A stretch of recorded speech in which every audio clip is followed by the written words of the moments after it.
नमस्कार दोस्तों, BM classes YouTube channel पर आपका एक बार फिर बहुत बहुत स्वागत है।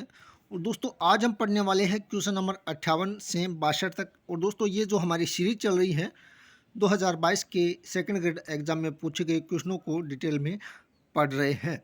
तो दोस्तों अगर आप पहली बार चैनल पर वीडियो देख रहे हैं तो चैनल को सब्सक्राइब कर बेल आइकन जरूर दबा लें। दोस्तों हमने संयुक्त राष्ट्र संघ के 3 अंग यहाँ तक पढ़े थे। आर्थिक एवं सामाजिक परिषद तक हमने यहाँ पिछले वीडियो में कवर किया था। और दोस्तों आज हम पढ़ने वाले हैं प्रन्यास परिषद को पहले पढ़ेंगे, अंतर्राष्ट्रीय न्यायालय को पढ़ेंगे, उसके बाद हम जो 2022 और 18 के एग्ज़ाम में पूछे गए क्वेश्चनों को डिटेल में समझने की कोशिश करेंगे। तो दोस्तों प्रन्यास परिषद जो कि संयुक्त राष्ट्र संघ का एक अंग था, अब वर्तमान में इसे समाप्त कर दिया गया है। 1 नवंबर 1994 से इसे स्थगित कर दिया गया है। यहाँ से क्वेश्चन बनने की संभावना नहीं रहती है। अंतर्राष्ट्रीय न्यायालय से हर बार क्वेश्चन पूछा जाता है। तो दोस्तों इसे हम थोड़ा डिटेल में समझने की कोशिश करेंगे। अंतर्राष्ट्रीय न्यायालय की स्थापना जून 1945 हेग नीदरलैंड में की गई थी। तो दोस्तों इसका मुख्यालय हेग नीदरलैंड में है, ये आपको ध्यान में रखना। न्यायाधीशों की संख्या 15 है और इनकी नियुक्ति 9 वर्ष के लिए की जाती है, लेकिन प्रत्येक 3 वर्ष बाद 5 न्यायाधीश अवकाश ग्रहण करते हैं। इस लाइन को आपको ध्यान में रखना है। और ये भी आपको ध्यान में रखना है कि इनकी नियुक्ति कितने वर्ष के लिए की जाती है, 9 वर्ष के लिए की जाती है। न्यायालय की सरकारी भाषाएं फ्रेंच तथा अंग्रेजी है। भारत से अंतर्राष्ट्रीय न्यायालय में चुने गए न्यायाधीश, तो दोस्तों हर बार यहाँ से क्वेश्चन बनते हैं।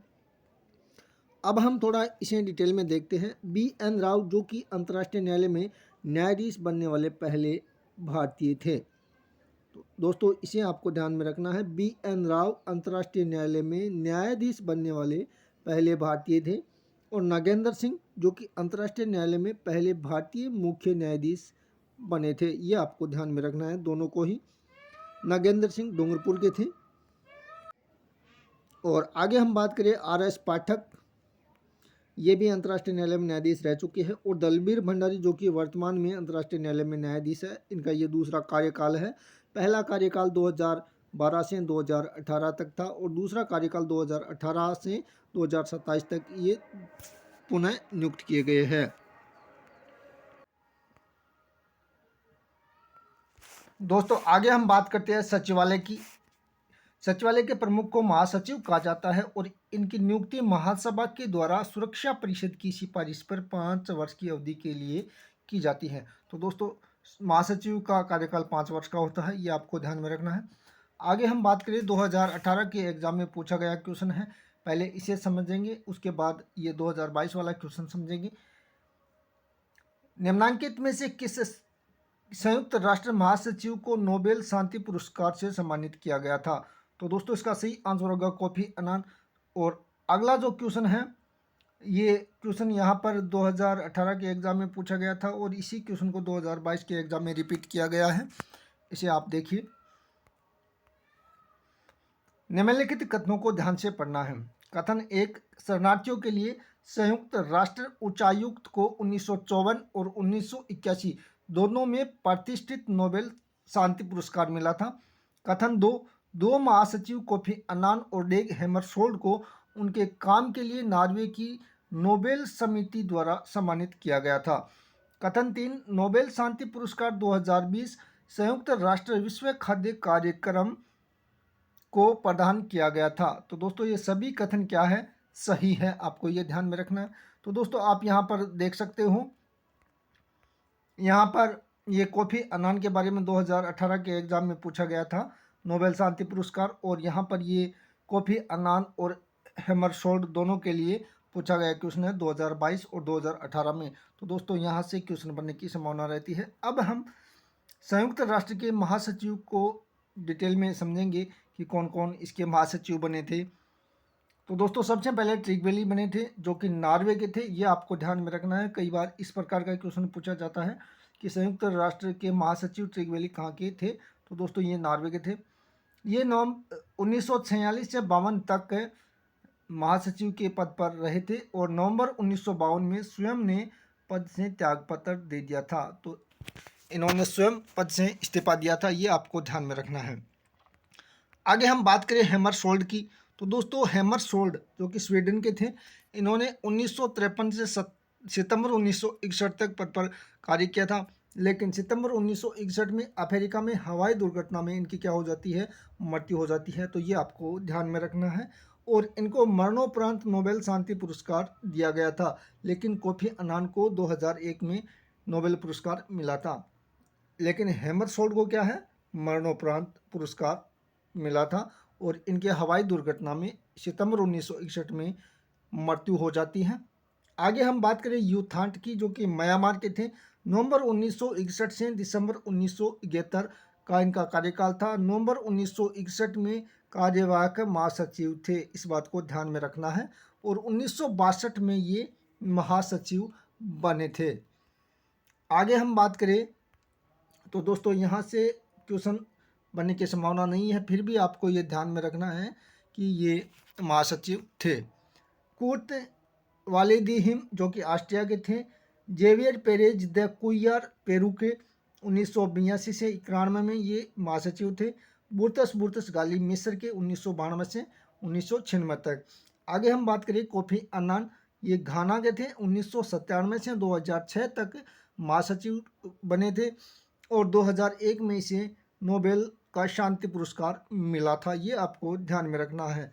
बान की मून दक्षिणी कोरिया 2007 से 2016 तक इनका कार्यकाल था। वर्तमान की अगर बात की जाए तो एंटोनियो गुटेरस जो कि पुर्तगाल के हैं, और 2017 से ये लगातार महासचिव है, ये आपको ध्यान में रखना है। तो दोस्तों आप देख सकते हो यहाँ से 2018 के एग्ज़ाम में और 2022 के एग्ज़ाम में यहीं से क्वेश्चन पूछा गया था। और दोस्तों आगे हम बात करते हैं क्वेश्चन नंबर 60। देश के समूह को पहचानिए जो संयुक्त राष्ट्र की सुरक्षा परिषद में भारत की स्थायी सदस्यता के लिए कार्यरत है। कौन सा समूह है? G4 समूह है। ये क्वेश्चन दोस्तों आप देखिए कितनी बार पूछा गया है। सेकंड ग्रेड के एग्जाम में 2011 में, 2014 में और 2022 में इस क्वेश्चन को घुमा घुमा कर 3 बार पूछा गया है। तो इसे आपको ध्यान में रखना है, आप इसे स्टार लगाकर रखें। संयुक्त राष्ट्र की सुरक्षा परिषद में अपनी दावेदारी के लिए भारत, जर्मनी, ब्राज़ील और जापान ने मिलकर 2005 में G4 समूह का गठन किया था। ये आपको ध्यान में रखना है। इसमें कौन कौन से देश है? भारत, जर्मनी, ब्राज़ील और जापान। इस क्वेश्चन को 3 बार पूछा गया है, आपको ध्यान में रखना है। आगे हम बात करें क्वेश्चन नंबर 61। विश्व मामलों की भारतीय परिषद, भारत परिषद की स्थापना किस वर्ष हुई थी? तो दोस्तों ये 2022 के एग्जाम पूछेगा। 1943 में विश्व मामलों की भारत परिषद की स्थापना की गई थी। वैश्विक मामलों की भारत परिषद की स्थापना 1943 में एक थिंक टैंक के रूप में की गई थी। भारत के उपराष्ट्रपति विश्व मामलों की भारत परिषद का क्या है? पदेन अध्यक्ष है। ये आपको ध्यान में रखना है। विश्व मामलों की भारत परिषद के द्वारा अंतर्राष्ट्रीय सम्मेलन किया गया था एशियाई रिलेशन कॉन्फ्रेंस 1947 में। इसका नेतृत्व किया था सरोजनी नायडू ने। यह भी आपको ध्यान में रखना है, आप स्टार लगा लेना। आगे हम बात करते हैं क्वेश्चन नंबर 62।